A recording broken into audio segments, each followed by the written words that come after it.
juga mengenai makna penjelasan dalam surah Al-Kautsar. Kita akan terlebih dahulu membacakan surah ini secara terpimpin. Saya satu kali, nanti bapak-bapak bisa mengikuti. A'udzu billahi minasy syaithanir rajim. Silakan.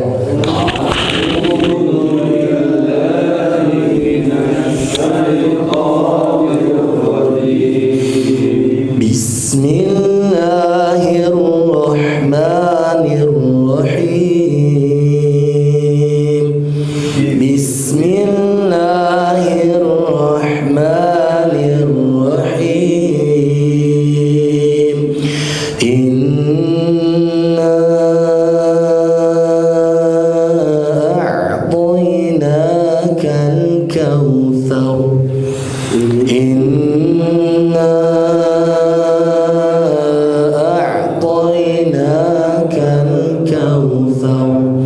fasalli lirabbika wanhar. Fasalli lirabbika wanhar. Inna syani'aka huwal abtar. Inna syani'aka huwal abtar. Sadaqallahul azim. Sami'na wa ata'na ghufranaka rabbana wa ilaikal masir. Allahumma arhamna bil Qur'an. Baik jemaah sekalian, pada pembacaan surah Al-Kautsar ini kita akan dapatkan di ayat yang pertama bunyi gunnah pada huruf nun yang bertasydid, yang mengharuskan kita membacanya dengan perlahan ataupun dengan penahanan sebanyak 2 harokat. Jadi ditahan dulu, inna, baru dipanjangkan bunyi vokal fathahnya atau bunyi a-nya. Dan yang menarik apa? Ketika dibacakan bunyi na itu ada bendera apa? Maka ketentuan bacanya minimum kita baca 4 harokat, boleh 5 dan maksimumnya 6. Dan ini benderanya bertemu dengan huruf apa? Iya, ada wujud alifnya atau ada tiangnya dalam bunyi a'toina. Maka bendera bertemu dengan alif itu rumus bagi hukum apa, Pak? Jaiz. Betul sekali. Mad jaiz munfasil. Mad jaiz munfasil. Dan ini memiliki ketentuan ketika wasal bacanya sempurna, namun ketika diwaqaf bacanya menjadi 2 harokat. Atau ketika diwaqaf berubah hukumnya menjadi mad tabi'i.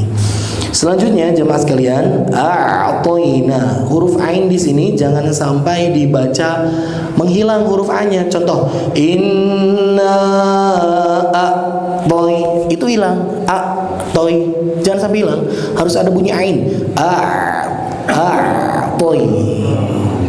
Karena bunyi dari ain itu, bapak-bapak sekalian, ketika dia sukun masih harus terasa aliran suaranya. Sekali lagi, aliran suaranya harus terasa. Jangan sampai aliran suaranya hilang, mandek, berhenti ketika hurufnya disukunkan. Toy, jangan. Toy. Nah, itu adalah ketentuan khusus dari huruf ain. Selanjutnya apa? Selanjutnya kal kautsar. Ketika baca thaw jangan sambil senyum. Thar. Jadi tipis terdengar bunyi ro-nya. Nah, ro di sini memiliki hak yang harus kita penuhi dengan pembacaannya yang tebal. Iya, kautsar. Nah, jadi itu ketentuan huruf ro di ayat yang pertama. Begitupun nanti wanhaw, ro-nya harus tebal di ayat kedua. Abtaw, ro-nya juga harus tebal lagi nanti di ayat ketiga. Ini semuanya ro-nya harus tebal. Maksud tebal teh kumaha, tong diserikeun, jangan senyum. Abtar, wanhar. Nah, ini lepat. Harus maju bibir kita. Tahu. Nah, gitu. Tapi jangan terlalu baik. Tahu. sampai rona hilang jadi huruf W tahu. Nah, jangan terlalu berlebihan juga. Satu yang harus kita perhatikan bersama menjadi catatan penting di ayat yang kedua, jemaah sekalian, fasoli. Ketika baca fasoli, li-nya pendek. Biasanya saya dengar ya, anak-anak kecil ketika menyetorkan hafalan di sini terlalu semangat sehingga li-nya tadi dipanjangkan. Fasholli li rabb, fasholli li rabb, itu salah. Ya, ente budak wae ketang, kadang sepuh ge, ya kolot oge, yang sudah dewasa pun kadang-kadang li-nya terbaca panjang. Fasholli li rabbika wanhar, fasholli li-nya pendek, Bapak sekalian. Ya, fasholli li rabb, fasholli li rabb. Nah, itu yang betul. Maka dari itu pentingnya kita sesekali Bapak-bapak sekalian untuk membuka kembali surah-surah yang telah kita hafal. Jangan karena sudah di luar kepala ini hafalan apal jipalnya. Pokoknya mah di awal ke akhir moal aya eureuna disakaliguskeun ge tiasa, tapi tidak ada salahnya kita membuka kembali surah-surah, bahkan surah yang pendek sekalipun, agar apa? Agar mengkonfirmasi hafalan kita yang ada di otak kita dengan tulisan yang ada di dalam Al-Qur'an. Li di sini pendek. Ya, itu catatan penting. Fasholli li rabbika wanhar. Nah, inna yang kedua mah N-nya ditahan dengan guna, tapi bunyi vokalnya dia tidak punya mad, dia tidak punya panjang. Nana tong dipanjangkan. Inna syani akaula. Inna sya, baru syanya yang dipanjangkan. Syani akahual abtar. Oke.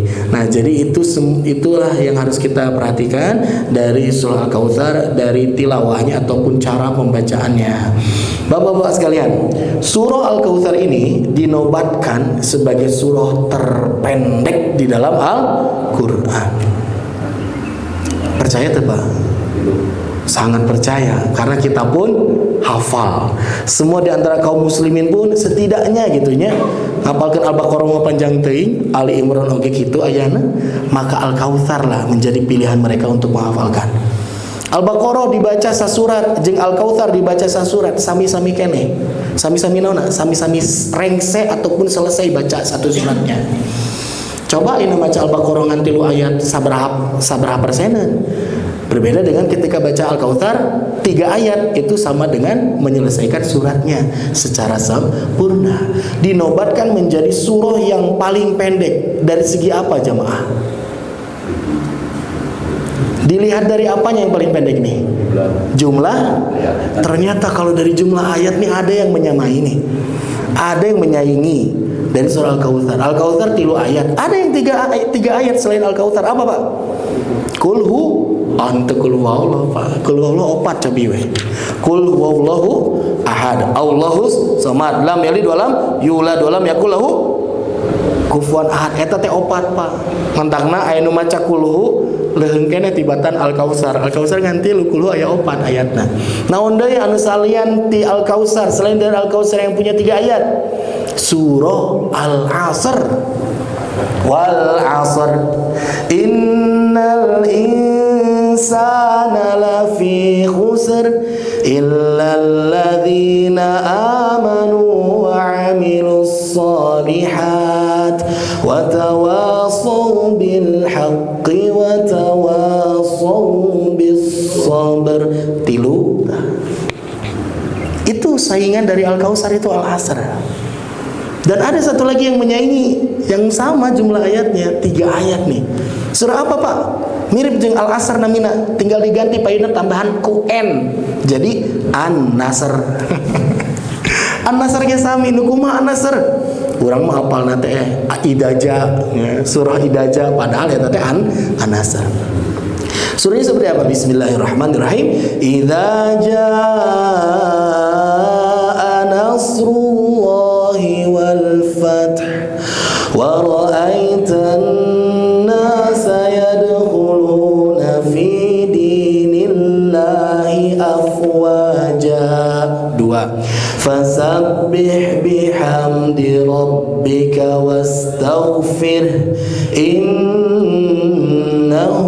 kana tawwaba. Tahtilu ayat. Jadi wastaghfir ketika berhenti di situ teh bukan penggalan ayat, tapi apa? Tanda waqaf. Itu adalah posisi kita untuk memberhentikan bacaan yang direkomendasikan karena tandanya qolah. Jadi bapak-bapak sekalian, kalau dilihat dari segi jumlah ayatnya, maka surah Al-Kautsar itu tidak yang terpendek. Karena yang punya 3 ayat teh bukan Al-Kautsar doang, tapi Al-Asr 3 ayat, An-Nasr juga 3 ayat. Bahkan Kulhu saja dia punya 4 ayat. Kulhu Allah. Jadi dilihat dari apa tuh ini dinobatkan sebagai surah yang terpendek? Dari segi jumlah kata dan juga huruf. Kalau kita coba jumlah jemaah sekalian, surah Al-Kautsar ini dia itu hanya punya 10 jumlah kata. Inna a'tainaka al-kautsar tilu fasalli li rabbika wanhar tilu. Inna opat syani'aka hiji syani'aka 2, huwa 3, al-abtar 4, tilu opat sabaraha tuh 10. Beda sareng wal asri hiji, inna 2, al insana tilu, lafi 4, husrin 5, itu juga 5. Ilal ladzina amanu wa amilus solihati wa tawassaw bil haqqi wa tawassaw bis sabr, ini bisa sampai 14, Pak. Nah, jadi yang memegang rekor dinobatkan sebagai surah terpendek dalam Quran itu adalah surah Al-Kautsar. Jumlahnya cuma 10 kata. Gitu, Pak. Ya, surah Al-Kautsar ini. Maka dari itu anak-anak kita itu demen kalau misalkan disuruh sok jang baca 3 surat we, milih naon we, pasti nu dipilihna teh salah satu Al-Kautsar. Karena yang paling pendek. Dan kadang-kadang orang-orang yang melaksanakan sholat pun ini suka sekali membaca surah Al-Kautsar. Nyala kunjung imaman mah mungkin jarang tara, tapi paminya lira ya, termasuk abdi gitunya. Sok nanti tersetting dengan begitu saja. Allahu Akbar, alhamdulillahirrahmanirrahim, amin, inna a'tainaka al-kautsar, langsung kita tersetting gitu nah dengan surah Al-Kautsar, saking favoritnya. Ya. Cuman para ulama menyayangkan, jamaah sekalian coba diperhatikan kenapa? Menyayangkan kalau ada seorang muslim yang dia itu ketika baca surah di dalam sholat selalu dengan Al-Kautsar. Disayangkan kunaon? Karena orang-orang yang membaca Al-Kautsar itu dia itu suka membacanya disebabkan jumlah surahnya yang memiliki ayat yang pendek dan kata yang paling pendek. Jadi sholahnya itu menurut para ulama ini tidak mendapatkan kekhusyuan. Bagaimana robot yang ketika dia sudah disetting selalu seperti itu gitu, muter deh tadi sehingga tidak membekas di dalam hatinya. Berbeda kalau misalkan seseorang dia membaca surah di dalam sholat, dicoba untuk bervariasi, diganti. So Al-Kautsar boleh, tapi engke senalika sholat sunnah berikutnya jangan Al-Kautsar lagi yang dipakai. Naon Al-Asr naon An-Nasr, itu rada mending diganti-ganti walaupun dengan surah-surah yang pendek nggak apa-apa. Tapi yang menjadi sesuatu yang sangat disayangkan kalau ada seorang yang baca ketika sholat itu selalu Al-Kautsar, bahkan rakaat pertama jeung rakaat kedua Al-Kautsar dua-duana. Ini sudah tersetting, seakan-akan dia itu tidak meresapi dan juga tidak merasakan dari apa yang dibacanya. Sehingga robot yang membacakan Quran, sehingga robot yang dibaca menjalankan sesuatu dan berulang berputar seperti itu saja. Maka dari itu tugas kita apa jemaah sekalian? Kalau misalkan kita sudah kadung mencintai Al-Kautsar, maka coba kita gali kecintaan kita itu bukan hanya disebabkan dari pendeknya surah ini, tapi apa? Dari keagungan surah ini, dari isi substansi yang ada di dalamnya, dari begitu mumpuni makna yang terkandung dalam surah ini. Ketika kita tersanjung dengan ayat-ayat Allah Subhanahu wa taala, walaupun mungkin itu hanya dengan 3 butir ayat saja, namun itu lebih berkualitas dibandingkan kecintaan seseorang terhadap Al-Kautsar hanya karena pendeknya saja. Gitu. Mendakna kita teh naon kantun naikkeun tingkatan urang nu tadina resep Al-Kausar di pondokna, tapi engke mah selanjutnya apa? Cintanya itu karena muatan dan isi yang ada di dalam Al-Kausar yang membuat kita terkagum-kagum gitu jemaah. Nah, ini Al-Kausar. Ini berlaku juga untuk surah-surah yang lainnya, termasuk surah Al-Fatihah. Al-Fatihah dengan 7 ayat. Dan itu diulang-ulang. Tidak sah seseorang melaksanakan sholat kalau di dalamnya tidak ada Al-Fatihah. Maka caranya gimana agar kita ketika baca Al-Fatihah tidak seperti robot yang menjalankan sistem begitu berulang. Resapi, maknai, dan fahami kandungan yang ada di dalam surah Al-Fatihah. Gitu. Kalau misalkan kabayang ketika baca ayat per ayat Al-Fatihah itu, kita yakin dan kita sadar Allah itu menjawab atas semua ungkapan dari butir ayat yang kita bacakan. Alhamdulillahirabbil alamin. Nah, ketika kita berhenti di ayat yang pertama ataupun di ayat yang kedua ini, Allah langsung menjawab hamidani abdi. Allah itu mengungkapkan sesuatu kepada kita. Tuh, lihat hambaku sedang memuji diriku. Seorang gitu, Pak. Ini adalah gambaran bagi orang-orang yang sholatnya itu sudah naik tingkat. Bukan hanya dilihat dari panjang dan pendek bacaan yang dibaca, namun meresap, menghujam di dalam hatinya karena dia mengetahui dan memahami apa yang dia baca di dalam ayat-ayat Allah. Para jamaah sekalian, jadi itu yang pertama ya, dari sisi jumlah kata dinobatkan sebagai jumlah kata yang paling sedikit di dalam Al-Quran. Itulah surah Al-Kautsar. Kita beralih pada pembahasan mengenai asbabun nuzul. Sebab-sebab diturunkannya surah Al-Kautsar ini seperti apa jamaah sekalian? Sebelumnya kita tahu bahwasanya orang-orang kafir, orang-orang munafik, mereka itu tidak menyukai Islam. Mereka itu menyerang sosok Nabi kita yang tercinta, Nabi Muhammad SAW. Salah satu bentuk serangan mendiskreditkan terhadap ajaran Islam itu dengan cara memojokkan Nabi dengan ungkapan yang ada dalam penghujung surah Al-Kautsar, inna syani'aka wal abtar. Orang-orang kafir pada saat itu mengatakan kepada Nabi, ya Muhammad, innaka abtar. Sesungguhnya engkau itu abtar Muhammad. Engkau abtar. Abtar teh naon, Pak? Abtar teh awalnya itu kata yang disematkan bagi hewan yang ekornya itu putus. Tegaduh buntut, itulah yang disebut dengan abtar. Maknanya apa ini jamaah sekalian? Pertama, para ulama itu mengambil sebuah faedah. Orang-orang kafir dia tidak mampu untuk menghina sosok Nabi dari segi akhlak. Muhammad, engkau pembohong. Kalau disebut pembohong, Nabi Muhammad pernah bohong tuh, Pak? Gak pernah. Muhammad, engkau pendusta. Kapan Nabi berdusta? Maka ungkapan-ungkapan yang seperti ini itu bisa runtuh dengan sendirinya. Gak ada orang yang lantas mengikuti dan juga lantas mengaminkan terhadap orang-orang yang mencemooh terhadap akhlak Nabi, karena akhlak Nabi mana sudah sempurna dan terjaga. Muhammad, engkau adalah seorang yang khianat. Enggak bisa. Nabi Muhammad seorang yang amanah. Muhammad, engkau adalah seorang dukun, kahin. Enggak bisa ngomong seperti itu karena tahu bahwa Nabi Muhammad adalah orang-orang yang jujur. Tidak pernah ungkapannya itu seperti dukun yang 70%-nya bohong, 30%-nya wadul, kan eta dukun kan gitu. Nyasar Ustaz Jejen ya, mah.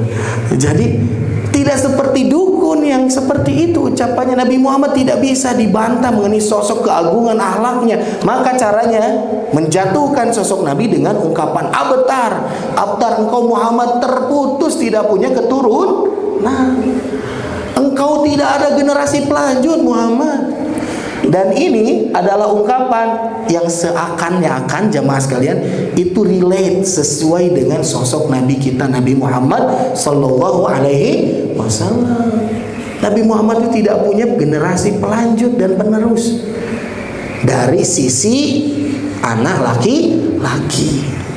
Walaupun ini bisa dibantah kalau melihat nasab jalur keturunan Nabi dari anak perempuannya. Yang kita tahu Fatimah Az-Zahra menikah dengan Ali bin Abi Thalib radhiyallahu anhu dan memiliki anak, memiliki putra beberapa, bukan hanya Hasan dan Husain. Tapi ternyata keturunan dari Husain ini pun banyak keturunannya, sehingga kita tahu saat ini ada orang-orang yang memiliki gemar dan disematkan namanya Habib. Kami diruntut dari keturunan Salaresna tidak sesuai juga. Cuman memang dalam tradisi lazimnya orang-orang Arab memandang garis keturunan dari anak laki-laki. Nabi Muhammad abtar menurut mereka. Nggak punya garis keturunan selanjutnya dari kelompok laki-laki. Nggak ada anak laki-lakinya yang hidup melebihi batas usia balita ketika sudah 2-3 tahun diwafatkan oleh Allah Subhanahu wa ta'ala. Bukan tidak punya anak, apalagi tidak punya anak laki-laki, punya.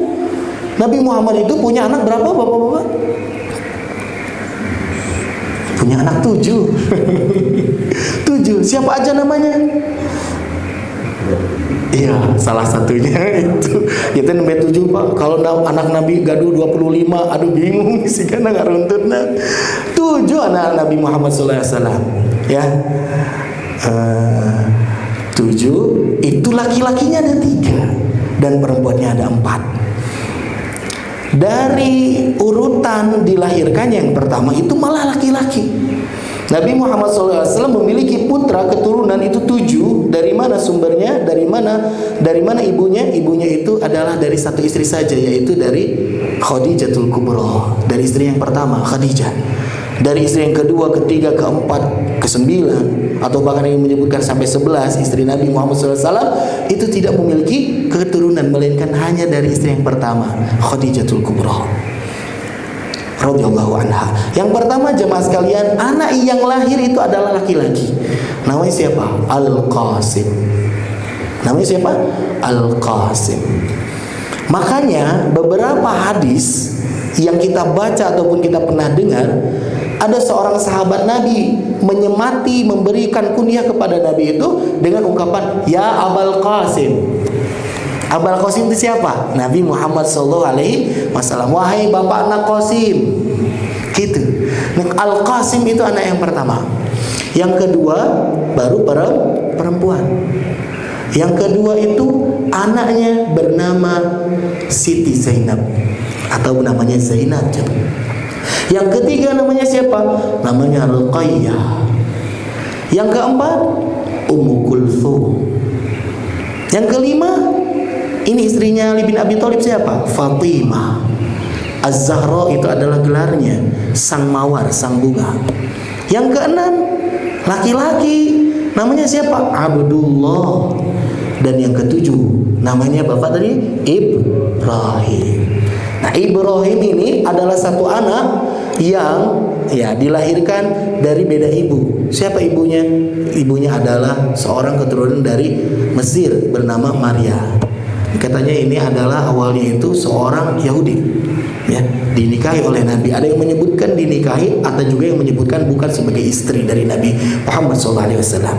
Jadi jamaah sekalian, itu adalah putra dan putrinya Nabi. Ning aya lagunanya pamit salah baru dak masuk harapal. Anak-anak Nabi ada 7 orang, 3 laki-laki, 4 perempuan. Gitu dilakukan. Terus kuma lagu selanjutnya, pertama Qasim, terus Zainab, Ruqayyah, Ummu Kulthum, Fatimah, dan Abdullah, dan terakhir Ibrahim. Kayak di pilarian padina YouTube sih. Abdi hilaf kumah ngalagu kena. Yang jelas jamaah sekalian punya 7 keturunan. Dan orang-orang yang tidak suka terhadap Islam, khususnya siapa? Seorang kafir Quraisy bernama As bin Wa'il. Itu terus-terusan saja kalau ketemu Nabi, innaka abtar. Katimu deui, oh dasar kamu yang enggak punya garis pelanjut. Kamu mah Islam akan lemah, dakwah kamu akan mati dengan matinya kamu. Makanya dia itu menggembar-gemborkan kepada sahabat, kepada teman-temannya, para pemuka. Orang-orang Quraisy menyebut, gak usah khawatir dengan dakwahnya Muhammad mah. Tuh lihat, Qasim baru 2 tahun sudah meninggal. Abdullah belum sampai 3 tahun sudah meninggal. Ibrahim yang baru 3 tahun, ada yang menyebutkan 3 tahun, ada yang menyebutkan wafatnya sebelum 5 tahun, sudah meninggal. Gak ada selanjutnya. Bahkan putri-putrinya Nabi pun sama-sama diwafatkan oleh Allah Subhanahu wa taala sebelum wafatnya Nabi. Jadi Nabi itu menyaksikan meninggal dan perginya para putra dan putrinya, jamaah sekalian. Kebayangnya kumaha sedihna Nabi itu. Ditinggalkan oleh istri yang tercinta Khadijah. Anak-anaknya satu persatu wafat. Zainab wafat, Ummu Kulthum wafat, Ruqayyah wafat. Tinggal disisakan satu orang anak saja yang meninggal, yang wafat setelah wafatnya Nabi Muhammad SAW. Siapa? Fatimah. Karena Fatimah itu yang menceritakan detik-detik perpisahan Nabi, detik-detik wafatnya Nabi Muhammad SAW di dalam pelukannya, Fatimah Az-Zahra. Namun Fatimah pun ketika dibisiki oleh Nabi Muhammad SAW di dalam sakitnya, ya, Nabi Muhammad sudah sakit parah sekali, dibisiki oleh Fatimah. Fatimah yang tadinya sedih, menangis terus-menerus, namun seketika dia langsung sumringah, tersenyum ketika telah dibisiki oleh Nabi. Karena apa? Kata Nabi Muhammad SAW, ya Fatimah, tidak usah hirau, tidak usah resah. Kenapa? Karena engkau yang akan menyusulku tidak lama lagi. Ternyata jamaah sekalian, tidak lebih dari 3 bulan setelah wafatnya Nabi Muhammad SAW, Fatimah pun wafat. Itulah kisah dari keturunan putra dan putri Nabi Muhammad SAW. Nah, jadi ini adalah serangan awal nama orang-orang kafir menyebut kepada Nabi Abtar. Nu pertama mah karena nggak punya keturunan, nu kedua naon? Abtar di sini teh orang-orang kafir menyebutkan, tuh lihat yang masuk Islam, mereka orang-orang pinggiran, orang-orang lemah, bukan orang-orang yang kaya, bukan orang-orang pemuka, bukan orang-orang yang memiliki status sosial yang tinggi. Coba lihat tuh masuknya sahabilan itu, tinggali hamba sahaya sana. Siapa yang masuknya? Ibnu Mas'ud. Orang-orang lemah sana. Padahal seharusnya kalau mau dikanter ini ungkapan seperti ini jamaah sekalian, di antara sahabat yang ada sahabat-sahabat yang kuat, ada sahabat-sahabat yang kaya raya. Siapa? Abu Bakar As-Siddiq itu kekayaannya luar biasa, saudagar dia.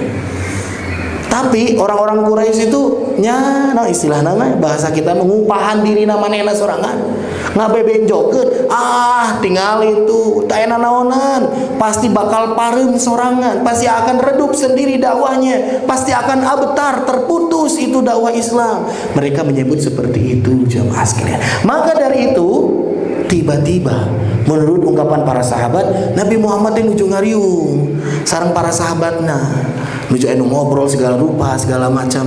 Namun pada saat itu Nabi sedang tidak memberikan pelajaran, karena pertemuan sahabat dengan Nabi teh itu selalu kieu pan, selalu taklim gitunya. Ketemu Nabi taklim, ketemu Nabi pengajian, ketemu Nabi pengawasan. Tapi ada saat-saatnya bertemu dengan Nabi dalam keadaan santai, bertemu dalam keadaan yang berbincang-bincang yang tidak masalah-masalah berat, ngobrolkan masalah-masalah yang ringan, tidak melulu soal-soal agama-agama dan syariat. Nah, pada saat Nabi sedang berkumpul dengan sahabat, Nabi teh ketiduran, Pak. Tujuh calik teh. Ya, kalau bahasa kita menundutan. Mantap kalau misalkan ayah di kempelan ayah nundutan. Ada orang yang sedang ngantuk. Ya, Nabi ge pernah gitu. Nyontokan Nabi ini gitu teh. Tapi bedana naon, Pak? Nabi mah nundutana ngan sakedap. Pas sakedap teh langsung Nabi teh. Tsumma rafa'a ra'sahu fatabassama. Ketika Nabi sudah ngalenyap, Nabi itu nundutan, sebentar tertidur langsung mengangkat kepalanya, seraya terlihat di wajahnya itu tabassuman, ada senyum. Nabi teh langsung senyum gitu gugah bobo teh. Pami urang gugah bobo sok kumaha. Wah, orangnya nguliat gitu, nguliat tarik teuing kaku jadi kram. Nah, jadi jamaah sekalian, para sahabat pun melihat bagaimana Nabi ini tersenyum, lantas bertanya, "Ya Rasulullah, wahai Rasulullah, ma adhakak? Apa yang membuat kau itu tersenyum? Apa yang membuat kau itu seakan tertawa?" Gitu. Kata Nabi Muhammad SAW, "Wa qad unzilat alayya suratun anifan." Kata Nabi Muhammad SAW, barusan saja telah turun satu surah kepada diriku. Dan itu yang membuat Nabi Muhammad tersenyum jemaah sekalian. Ini adalah surah yang menghibur jiwa dan psikis Nabi Muhammad SAW. Langsung Nabi mengungkapkan surahnya, Bismillahirrahmanirrahim. Inna a'tainakal kautsar fasholli li rabbika wanhar inna syani'aka wal abtar. Gitu. Ku surah ieu Nabi Muhammad senyum jemaah. Urang ngalenyap buga senyum ditaros kunaon? Ngimpi sareng mantan. Ya, kita mah dapat apa setelah tidur kita? Nabi Muhammad mah tidurnya dapat wahyu. Kita tidurnya dapat apa? Nah, jadi jamaah sekalian, ini adalah gambaran bagaimana Nabi Muhammad SAW merasa sangat dihibur dan diperhatikan oleh Sang Pencipta, yaitu Allah Subhanahu wa Ta'ala. Karena orang-orang yang di sekelilingnya ketika didakwahi mereka menyebutkan abtar, abtar.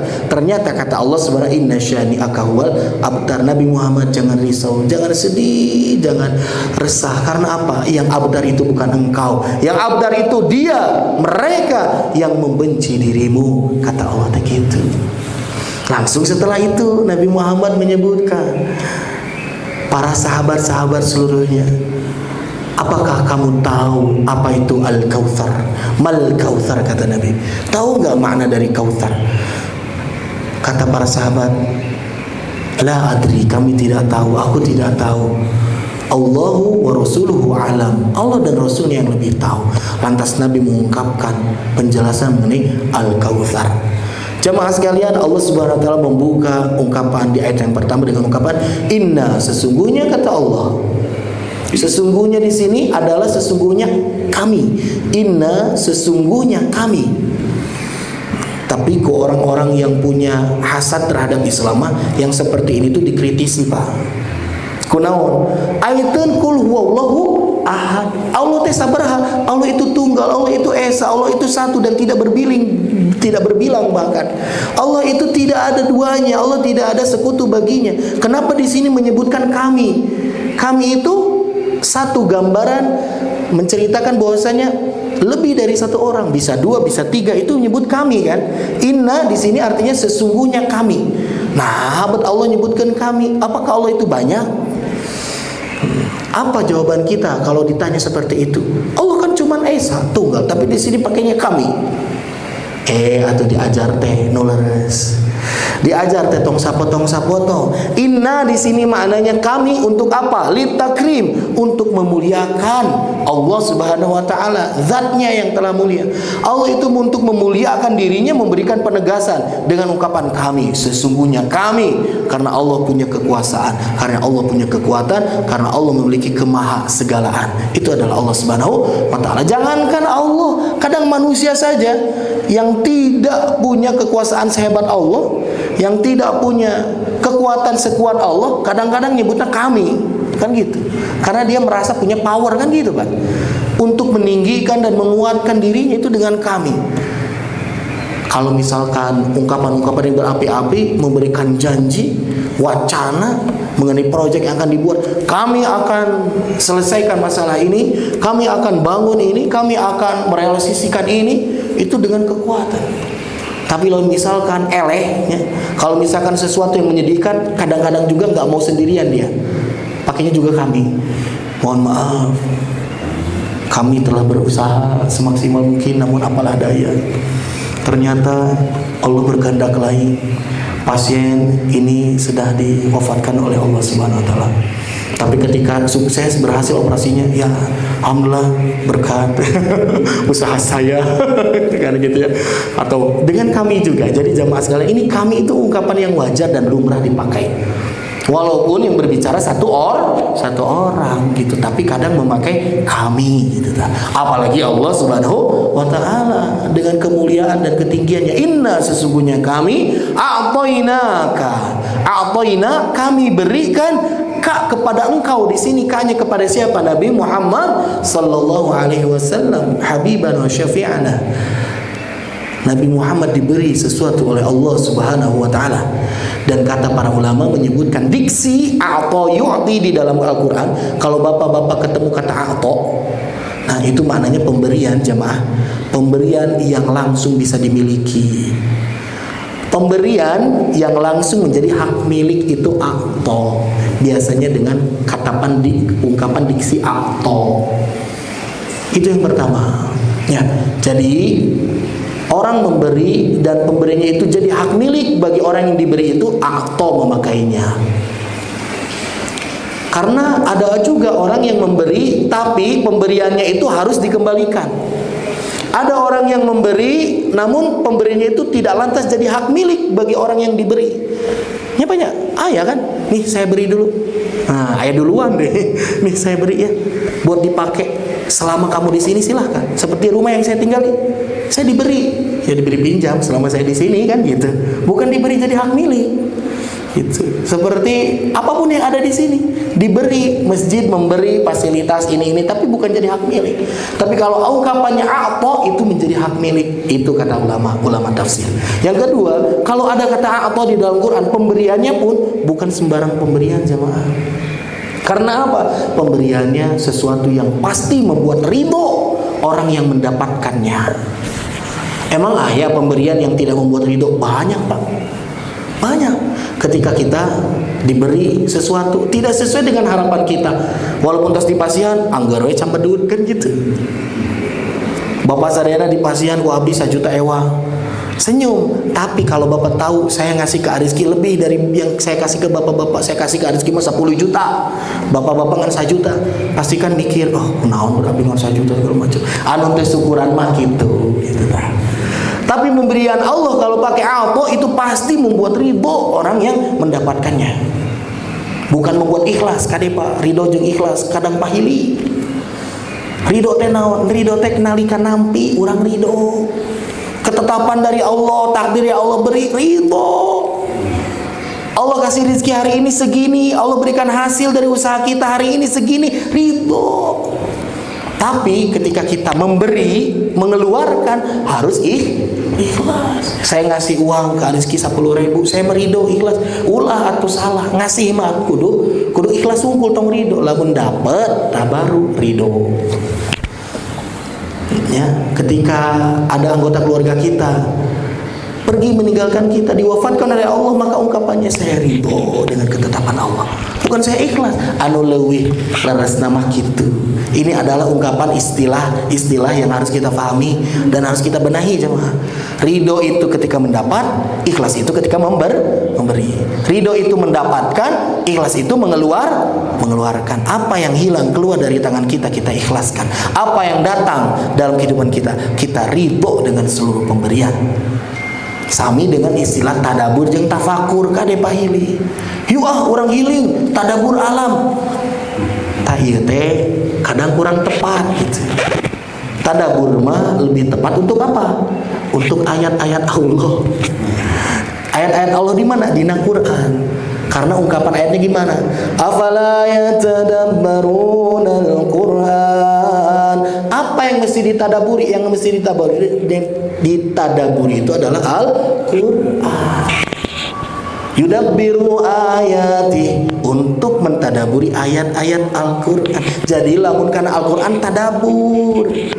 Tapi lamun healing keluar melihat alam itu dengan takafur. Tafakkur. Alladzina yatafakkaruna fi khalqis samawati wal ard. Terhadap ciptaan Allah as-samawat wal ard itu tafakkur. Mantangna engke teh urang gentos tina tadabbur alam jadi tafakkur alam. Gitu. Ya. Nah, ini adalah istilah-istilah yang kecil gitu ya, tapi harus dibenahi sama dengan Asmaul Husna. Nah, abad Asmaul Husna dilereskeun. Henteu leres Asmaul Husna menu leresna Al Asmaul Husna. Harus Al Asma depannya. Kenapa? Kalau Al Asmaul Husna dalam gramatikal Arab itu atof ma'tuf, na'at man'ut, yang maknanya itu nama-nama yang baik. Al Asmaul Husna milik Allah Subhanahu wa taala. Tapi kalau Asmaul Husna ini susunannya mudhof ilaih. Manana naon? Nami si husna, bukan nama-nama yang baik. Jadi nama-namanya punya si husna kepemilikan itu mah. Jadi kajian teh sana kajian Asmaul Husna Pak, kajian Al Asmaul Husna. Nyalamun hoyong jentre nama kita. Tapi kadang kita mah ya sudah melazimkan, sudah melumrahkan sesuatu yang salah gitu. Ini penting makna nama, arti nama eta lah gitu. Ya simpel orang, padahal lamun dibenerkeun ge simpel sih gitu. Duka kunaon lah. Ya, baik jemaah sekalian, kita lanjutkan satu kata lagi ya sebagai penutup. Jadi Allah Subhanahu wa taala memberikan sesuatu kepada Nabi Muhammad yang menjadi milik Nabi Muhammad. Itu yang makna pertama. Yang keduanya apa? Pemberiannya pun bukan kaleng-kaleng. Pemberian yang pasti akan membuat Nabi Muhammad menjadi ridho dengan pemberian Allah. Walaupun Nabi Muhammad kalau diberi pasti ridho, tapi ini akan membuat Nabi Muhammad itu sangat puas, sangat senang sekali ketika mendapatkan pemberian dari Allah ini. Wala saufa yu'tika rabbuka fatardo. Wala saufa yu'tika itu pun dengan kata ato yu'ti. Fatardo ujungnya membuat Nabi Muhammad menjadi ridho. Makanya Nabi Muhammad pasti ridho. Apa yang diberikan oleh Allah Subhanahu wa taala kepada Nabi Muhammad? Al-Kautsaro, tah eta nu diberikan oleh Nabi teh. Makanya dengan al-Kautsaro dengan fathah ini menjadi maf'ul. Ya. Jadi yang diberikan oleh Allah itu apa? Al-Kautsar. Apa sih Al-Kautsar itu? Nabi Muhammad SAW menjawab kepada para sahabatnya ketika para sahabat menyebutkan Allah dan Rasulnya lebih tahu mengenai Al-Kautsar. Kata Nabi, Al-Kautsar itu maknanya adalah nahrun, satu sungai. Sungai yang apa? Yang Allah telah janjikan untuk diriku, diberi izin memberikan kepada umatku fil jannah, yang sungai ini berada di surga. Ini makna yang pertama jemaah. Al-Kautsar itu satu sungai yang ada di surga. Dan menariknya apa? Kautsar itu dari kata kasuro. Kasuro tenaon, sanes kasur tempat bobo. Kasuro itu artinya banyak jemaah. Kathirun kan kita pernah dengar. Kathir itu maknanya banyak. Jadi Kautsar itu sesuatu yang diberikan oleh Allah itu sangat banyak, melimpah ruah. Gambarannya apa? Gambarannya nanti sungai yang ada di dalam surga yang namanya Al-Kautsar itu adalah sungai yang diberikan, dijanjikan untuk Nabi Muhammad SAW. Airnya itu melimpah ruah. Sampai dari sungai ini mengalir kemana? Nah, salah satu makna yang kedua dari Al-Kautsar adalah telaga yang kita kenal dengan telaga Al-Kautsar. Sering kita dengar. Di mana letak telaga Al-Kautsar? Ada yang menyebutkan para ulama nanti ketika orang-orang dibangkitkan di yaumul qiyamah, ketika dibangkitkan mereka sedang terlonta-lonta dalam kehidupan yang tidak pasti gitu ya, menunggu hisab dalam keadaan lelah, letih. Pada saat itu ada satu telaga yang dinamakan telaga Al-Kautsar. Milik siapa? Miliknya Nabi Muhammad SAW. Dan Nabi Muhammad memberikan izin kepada umatnya untuk meminum air yang ada di telaganya. Nah, si aliran air yang ada di telaga Kautsar teh menurut Nabi Muhammad SAW nanti di telaga Al-Kautsar di Al-Hud. Al-Hud itu nanti ada dua pancuran jemaah. Yang mengisi air yang di telaga itu diisi oleh dua pancuran. Yang pertama pancurannya itu dari apa? Dari emas, yang satu laginya dengan perak, mengeluarkan air yang begitu besar debitnya. Ngagolontor secai teh. Sudah menggelontor, airnya lebih putih dibandingkan susu, lebih wangi dibandingkan misk. Ya, dengan parfum apapun lebih wangi dan rasanya lebih sejuk, lebih nikmat dibandingkan rasa madu. Itulah ungkapannya. Bejana-bejananya kal kawaib, kata Nabi. Bejananya itu sebanyak ya tempat ngiduk China teh Pak. Gelas-gelasnya itu jumlahnya banyak sekali. Tong watir kaseepan. Karena kata Nabi Muhammad SAW jumlahnya sebagaimana an-nujum al-kaukab, yang seperti banyaknya jumlah bintang di langit. Ayo biasa ngitung bintang. Nya bintang di dia jalmi maka hitung 4 paling gitu. Tapi bintangnya Allah di langit ayo dia satu. Ngitung paling dia oh iya 20 belah dia, ayo 50 belah dia. Karya dia terus puyang dia itu kumaha gitu. Ayo biasa ngitung bintang. Itulah jumlah bejana yang disiapkan untuk umatnya Nabi Muhammad SAW. Wa man syaribaha, kata Nabi, siapa orang yang datang meminum air seteguk saja, la yadma'u abada, selamanya dia tidak akan pernah merasa kehausan. Tanda naon Pak? Lamun aya jalmi ya diberi izin oleh Nabi sehingga dia bisa meneguk kesegaran dari Haud Al-Kautsar, telaga ini, maka dipastikan dia pasti masuk surga. Kunaon? La yadma'u abada, karena orang yang menenggak meminum walau hanya dengan satu tegukan saja tidak pernah merasa kehausan. Arijal di neraka kehausan tuh Pak. Kehausan mereka. Kelaparan mereka. Tapi orang-orang yang meminum dari air telaga Kautsar tidak pernah merasakan haus selama-lamanya. Tandanya dia tidak mungkin masuk ke dalam neraka, masuk surga. Tapi ada satu syarat ya, yang harus ditunaikan. Nanti akan terfilter jemaah. Semua orang itu akan mengaku-ngaku menjadi umatnya Nabi. Tapi nanti ada malaikat dan Allah mengawasi ketika ada orang masuk dalam teritori telaga itu, mendekat, dan Nabi Muhammad tahu umatnya yang mana, tahu. Bagaikan apa? Bagaikan pemilik unta, dia tahu mensortir mana unta liar, mana unta milik dirinya, sehingga dia akan memberikan akses bagi unta-unta yang dimilikinya untuk minum di tempat yang air yang sudah disediakan. Tapi unta liar mau dipasihan, kan gitu. Nabi Muhammad akan tahu di mana posisi para umat-umatnya yang akan diseru untuk menuju ke dalam ke haudnya, ke telaganya. Namun ketika ada umat yang mendekat, kata malaikat dilarang, menjauh. Lantas Nabi Muhammad mengungkapkan, mereka adalah umatku. Langsung dijawab oleh Allah Subhanahu wa taala, innaka la tadri, wahai Muhammad, engkau tidak mengetahui ma ahdatsa ba'dak, apa yang dilakukan oleh orang-orang itu setelahmu. Gitu. Jadi ada orang yang hidup di zaman umatnya Nabi Muhammad SAW, tapi tidak mendapatkan akses untuk masuk ke telaganya Nabi. Karena apa? Karena perbuatannya jauh dari sunnahnya Nabi Muhammad SAW, jauh dari aturannya Nabi Muhammad SAW, jauh dari bukti ekspresi kecintaan terhadap Nabi Muhammad SAW. Nanti kita akan bahas mengenai syarat-syaratnya, mengenai Al-Kautsar yang lebih dalam, karena tafsiran Al-Kautsar itu ayat berapa? Tadi disebutkan lebih duanya. Yang pertama sungai di surga, yang kedua telaga. Nah, makna dari Kautsar itu para mufassirin menyebutkan ada 15. Mantakna naon, pemberian ini adalah pemberian yang membuat Nabi Muhammad merasa ridho, puas banget dengan pemberian ini, karena maknanya ada 15 makna dari Al-Kautsar yang insya Allah kita akan bahas di pertemuan-pertemuan yang akan datang. Dan mudah menjadi ilmu yang bermanfaat, khususnya untuk diri saya, umumnya untuk bapak-bapak jamaah sekalian. Kita akhiri pertemuan kita dengan bacaan hamdalah dan doa kifaratul majlis bersama-sama. Alhamdulillahirabbil alamin, subhanakallahumma bihamdika, asyhadu an la ilaha illa anta, astaghfiruka wa atubu ilaik. Walhamdulillah, wassalamualaikum warahmatullahi wabarakatuh.